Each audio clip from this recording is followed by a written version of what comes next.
ഒരു ദിവസത്തിൽ കിട്ടുന്ന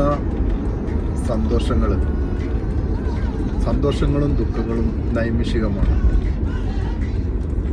കിട്ടുന്ന സമയം സന്തോഷിക്കാൻ വേണ്ടി നോക്കുക. ഈ ജീവിതത്തിൽ നിന്നും നമ്മൾ മടങ്ങി പോകുമ്പോൾ അതിനെക്കുറിച്ച് ഓർത്ത് നമുക്ക് ദുഃഖിക്കാൻ ഇടവരരുത്.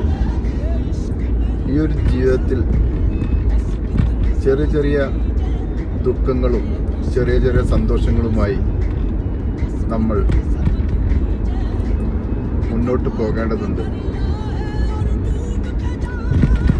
മരണത്തേക്കാൾ ഭയാനകമാണ് ജീവിതം. ജീവിതത്തിൻ്റെ ഓരോ പ്രതിസന്ധിയിലും മനസ്സിൻ്റെ ശക്തി കൈവിടാതെ നമ്മൾ ജീവിക്കേണ്ടതുണ്ട്.